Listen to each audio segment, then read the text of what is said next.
Yeah, hi, hello everyone. Our topic for tonight or today is how do we look forward to 2023?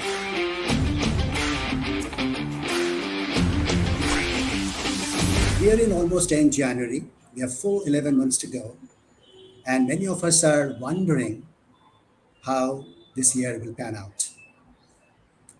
Essentially speaking, 2022 had two big downsides for which the uncertainties have come to our mind. One downside is the Russia Ukraine war. No one thought that there would be a war like that. Made no sense. Even today, it makes no sense. Surely it doesn't make any sense for Ukraine, not for Russia, but it happened. And the second problem which the world faced, China, which is the largest consumer of goods and services and perhaps the producers of goods and services, locked themselves out. They said zero COVID, we will lock ourselves out. So no demand or less demand. And therefore, 2022 was very challenging. Come 2023 early days, what is it that many of us are thinking? Haha, war is still going on, China is still suffering from COVID. 2023 is likely to be another very bad year. One of the thoughts when we talk about 2023, perhaps the first thought which comes to our mind is, will 2023 be a recession year? Recession comes to our mind first.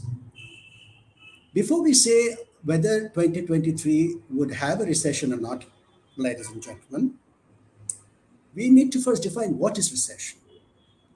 Recession, in theoretical terms, means that there is negative GDP growth for two consecutive quarters. That means if the GDP recedes or decreases for two consecutive quarters, there is recession. As we are talking today to you, there is no recession so far. But there are sounds that there would be recession. So, will there be recession? Let me tell you upfront. If there is any, there will be a mild recession. That also in not all over the world. Let me tell you, as I'm talking to you, you are aware that perhaps the stock markets world over are showing an increasing trend, contrary to perhaps which you are thinking. In the US, which is perhaps the largest market of the world, the S&P 500 index between for the last 3 months have already gone up by 3%. Let's go to Europe. In Europe, the very popular index is FTSE 100, which over the last 3 months has also gone up, but that has gone up by 9%. US S&P 500 has gone up by 3%. London FTSE or the European index, one of the very popular index, has gone up by 9%. If you look at India, BSE index is what we always look at. Last 3 months, it has been static, maybe little up and down. But if you look at last 6 months, it has also gone up by 9%, which means that the world is looking at the future positively. If there was indeed a recession or recessionary signs, chances are that stock markets wouldn't have started looking up. However, some countries will face some headwinds.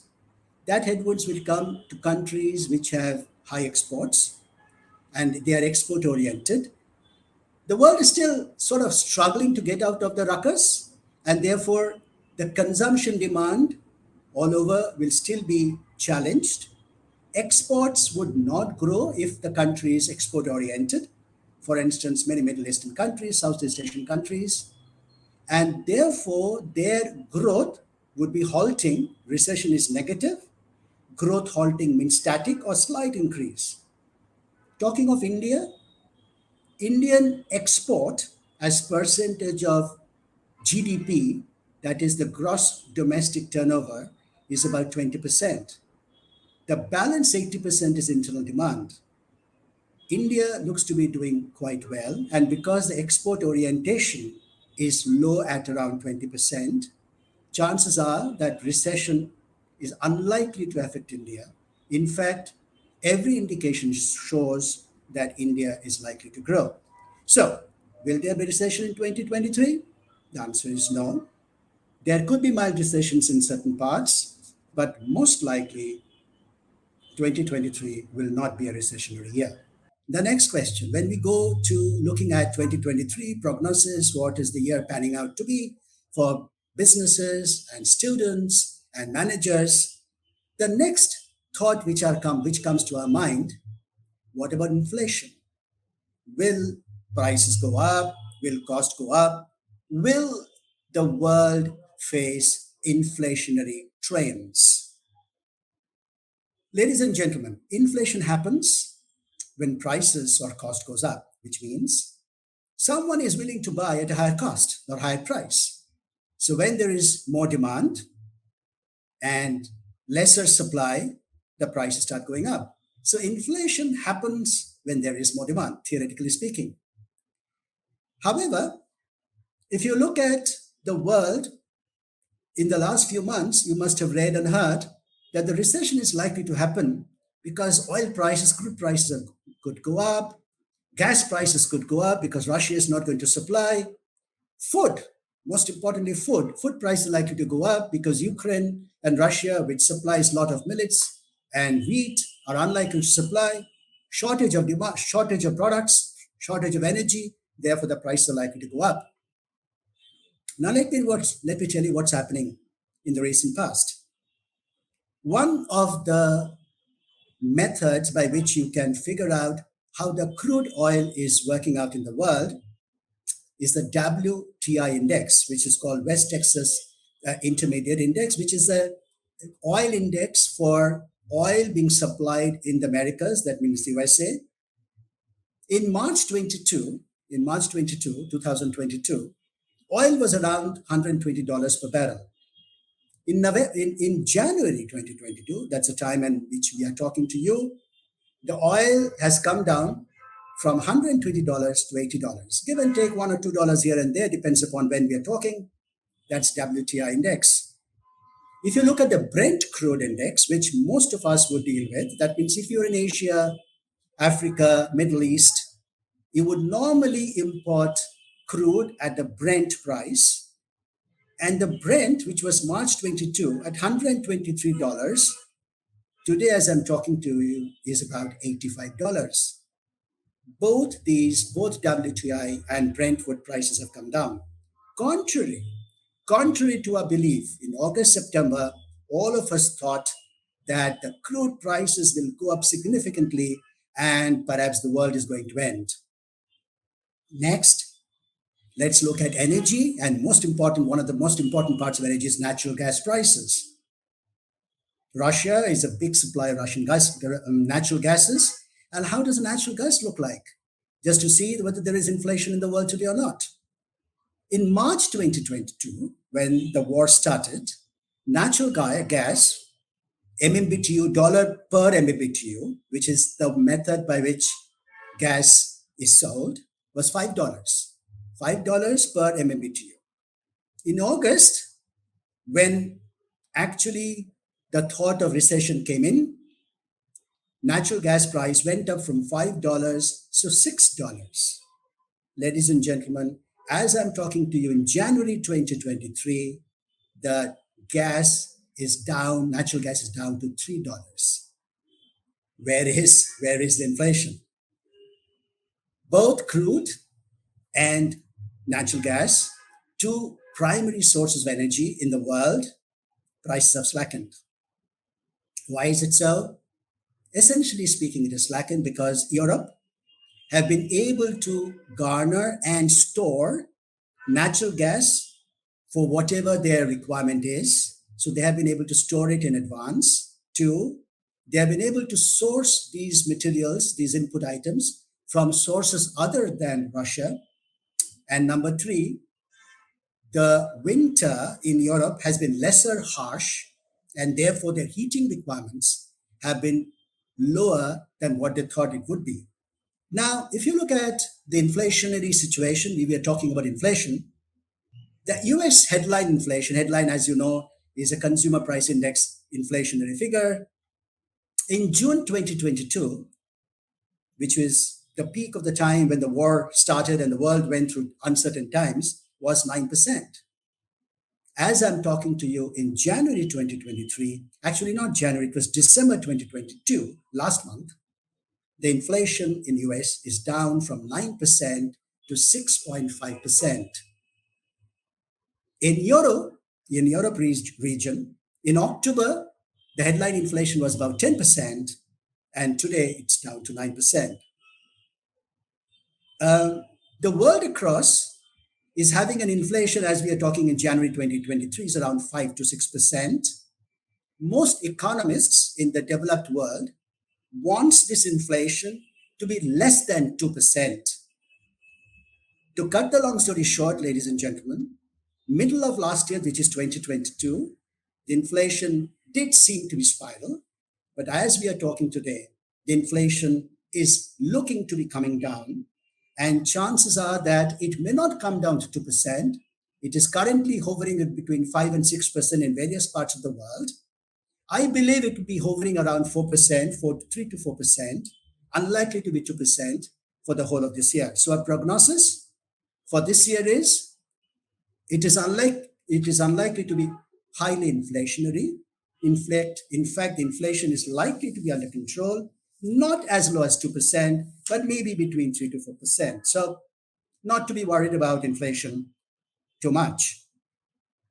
As a businessman, we talked about recession is something which is concerning, where we came to the conclusion that chances are that 2023 will not be a recessionary year. Second, inflation, it is unlikely to be very inflationary 2023. Therefore, it's good news. And the third area where many of us would like to know is, what about interest rates? We are businessmen, we are students of business, we do business, we would like to get into business. Will the interest rates go up? As it stands, I'm talking to you today, ladies and gentlemen, the global rate of interest is around 5%, average global interest average rate.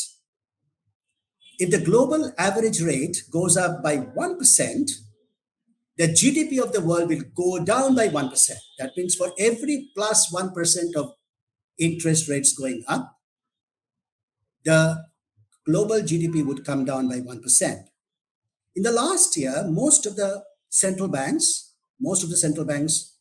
of most of the countries enhanced interest rates. Why? Because they wanted to control inflation. Once the war started, inflationary trends, that means prices of goods and services, started going up. The central banks thought that if we raise interest, then the demand will come down because cost of production will go up.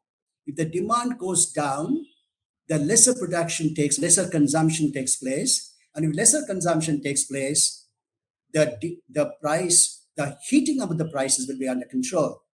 Of course, there are obviously two sides of the coin, but this is the popular belief, what most central banks believe, that control inflation by raising interest. That's what they did.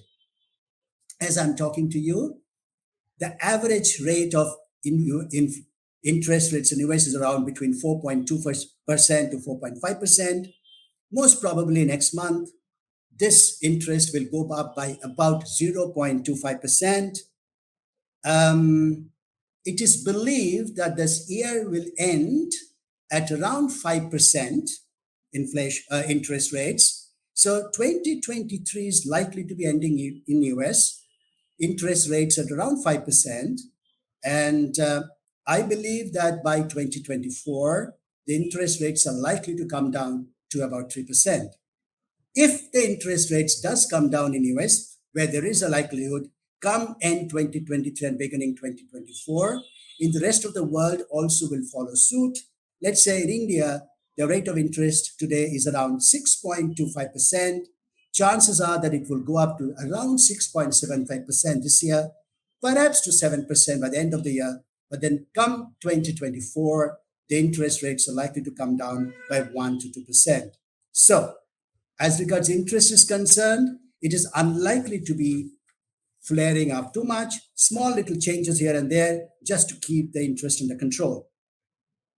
So we discussed recession, we discussed inflation, and we discussed interest rates.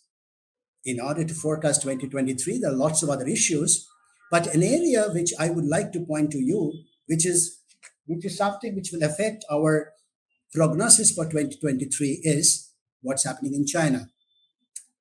Rather than talking to you about the generic terms which we keep reading and keep hearing about in China, there are two issues which I would like to point to you about, which you, as students of business and people who are involved in business, needs to look at. One, China is getting back. China said zero COVID policy is no longer relevant. So that's opening up. So the country is coming back. So what happens? What has happened is one of the areas where China suffered is a property price decrease, or loans given to properties were going bankrupt. Somehow, the banking system, as well as the shadow banking system, which is the unorganized sector of the banking system, have started funding properties and lenders of properties, and property prices are getting back. That means property market, the bond market is getting back again. Development number one. So the property which was actually perhaps helping or creating trouble for China seems to be getting under control. And the second, very important is Chinese people is today sitting, you will be surprised to hear that they are sitting on $2.5 trillion of savings. Chinese population is sitting on $2.5 trillion of savings because of COVID, where they did not spend, they did not travel, they did not go out. They are sitting on $2.5 trillion. Now, if part of that is now spent, we don't know how much. Is it 200 billion, 300 billion dollars, 400 billion dollars? We don't know how much it is. But if that part of that is started to be spent, that means that the Chinese consumption starts going up. Just imagine what will happen to the world. If China starts consuming, some of us have to start supplying, including China themselves. So therefore, two developments in China, which is positive for the world. One, their property market seems to be coming back, and therefore bankruptcies out of that perhaps will be under control. And number two, the savings which the Chinese people have is a huge issue, a huge possibility of making the world run faster. Two quick things before we start to summarize everything. One is, which is important, the world is declining in populism. Decline in populism is something which is perhaps going to create a different world in 2023. As you know, when Mr. Trump was the president of the US, he started isolating US and said, we will make for ourselves, we are not going to trade with others. US would like to become the best. That happened in Europe, that happened in many countries. However, this populism is now slowly dissipating because both the politicians and the economists have realized that unless the world is open and they trade between each other, it is not good for them. Having regard to that, very surprising thing has happened in 2022. Not surprising, but something unusual. That the US government has passed a law called the Inflation Reduction Act of 2022. Maybe some of you are aware, some of you are not aware. Inflation Reduction Act. That means the US government have come out with a legislation saying Inflation Reduction Act. There was inflation, and therefore they wanted to control the inflation. So what they did, they said 700. They had a budget. They had an extra budget of $740 billion. You'll be surprised to know that about $400 billion, $390 billion to be precise, out of this so far for $740 billion, which is about 50% of the Inflation Reduction Act, the money which they are trying to spend or garner will be spent on green energy and sustainability. This is a great opportunity. The world is now trying to spend on sustainable energy and green energy. US has already announced $390 billion or $400 billion. So has India. India as a country over the next few years are going to spend $1 trillion. $1 trillion they are going to spend. There are already businessmen in India, large ones, who have already announced 70 billion, $80 billion each investments in green energy, sustainable energy, capex on hydrogen related areas. And if these investments starts happening, obviously the populism in the world is slowly declining.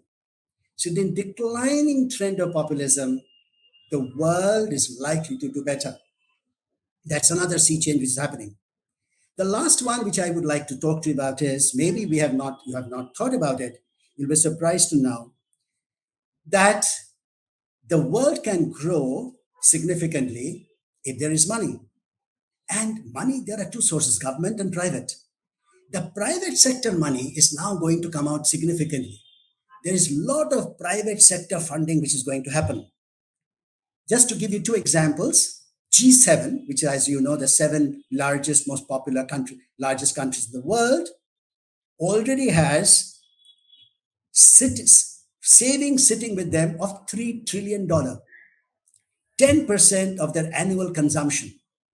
Now, this $3 trillion will spend somewhere, and that is going to be private sector investments. More importantly, again, perhaps maybe it has missed you, that as I'm talking to you today, the total corporates of all the organizations, the corporates in the world are sitting on corporate debts of $2.2 trillion.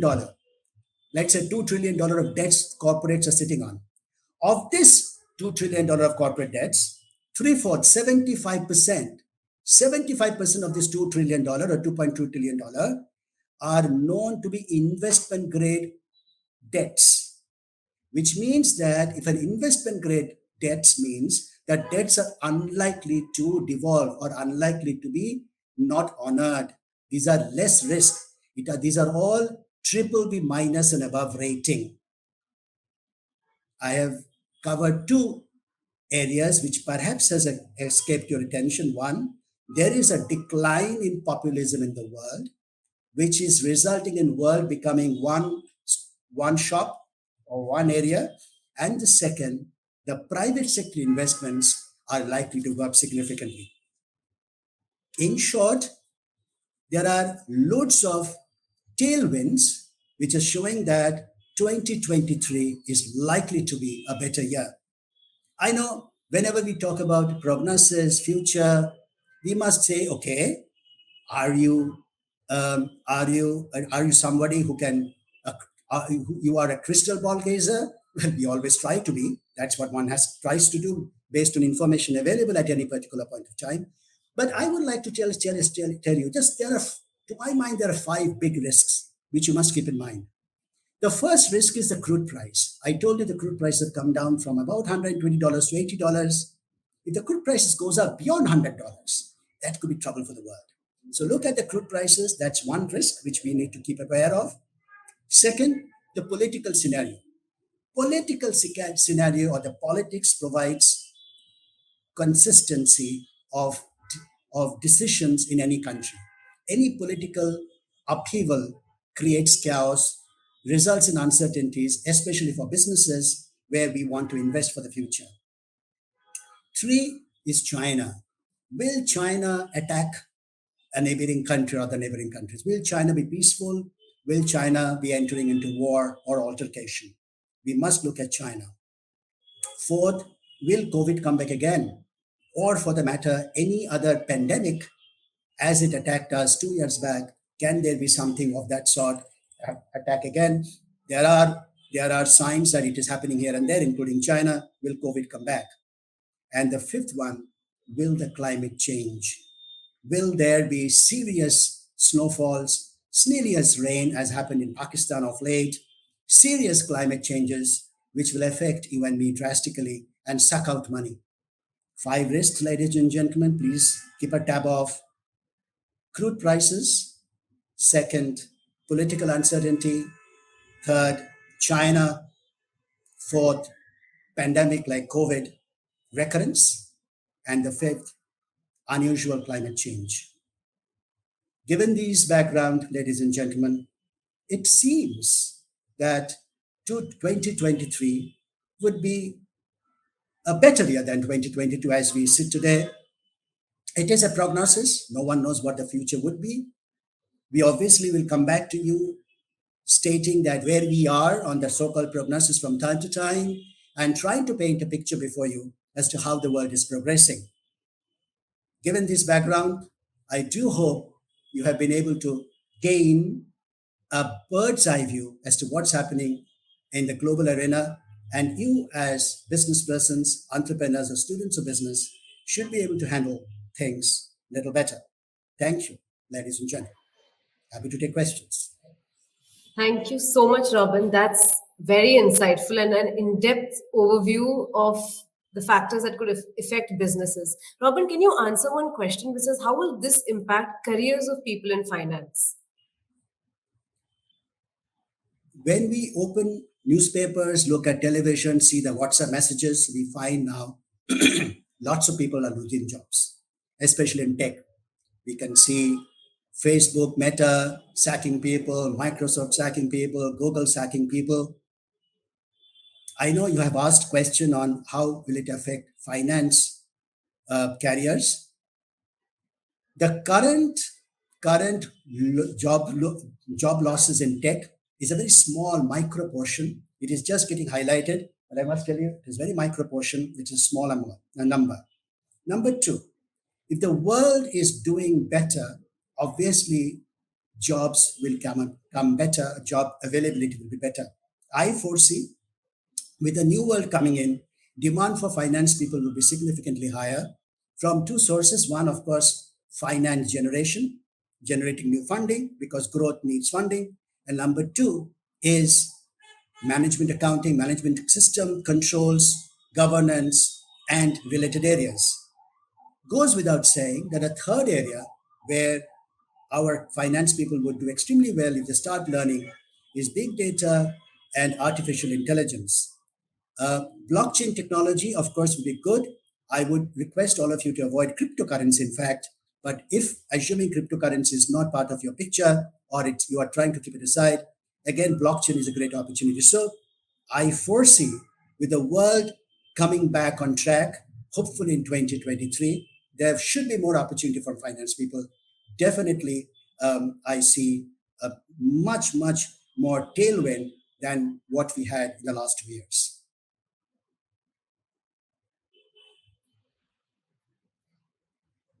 Robin, thank you so much for this. This was so insightful.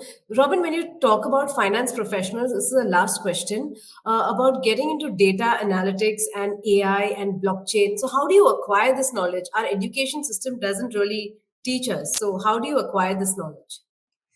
It's a good and the bad news. The bad news is there is no easy way to learn because there are a lot of people who does not know how to do it.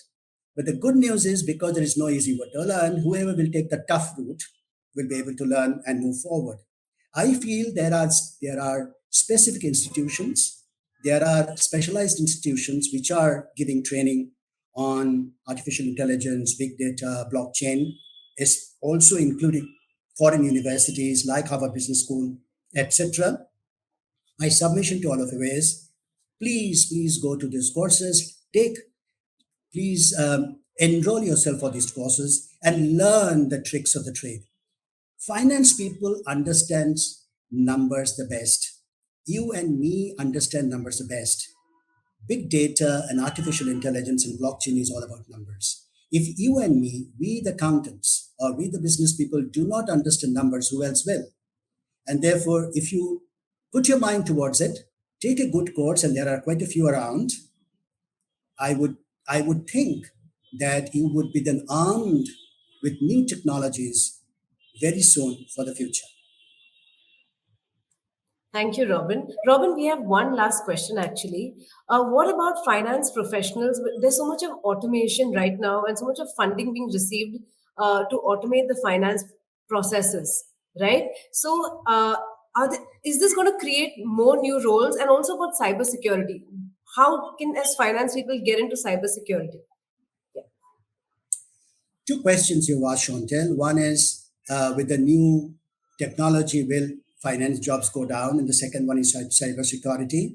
First one, let me talk about. as we are talking about, there is something called Chat GPT. I understand Chat GPT now can answer our questions, and we don't even have to attend our examinations. But Chat GPT, as it stands today, will it take over human jobs? I still don't feel so. It is a good resource for us to refer to, but as it stands today, I do not foresee many finance jobs going away. So, yes, artificial intelligence may take away some jobs, but will also create new jobs through which we will understand consumer behavior better. And because if we can understand consumer behavior better, we should be able to add more value to the mankind. As regards cybersecurity is concerned, that is one of the biggest threats that mankind is going through. There are two big threats which we all have. One is shortage of water, which I think is a massive thing, massive uncertainty for the world. And number two, the cybercrime and cybersecurity. So yes, we must learn how to handle cybersecurity. That means um, anything with to do with auditing and doing forensic audit and to check as to how for cybersecurity one can be found out that if there is any problem and to how to create good controls to prevent some. Surely the IT world would do it, but we being the accountants, we understand money, we understand finance, we understand the numbers. It's a great opportunity for us to learn the tricks of the trade as to how we can prevent this nonsense from happening. So maybe we ourselves should become ethical hackers. And if you are one of the ethical hackers, you will be able to understand how to prevent hacking from taking place and stealing our money. Cybersecurity is huge danger, but for accountants, I think it's a great opportunity to get into it for a future professional, for a future professional outcome.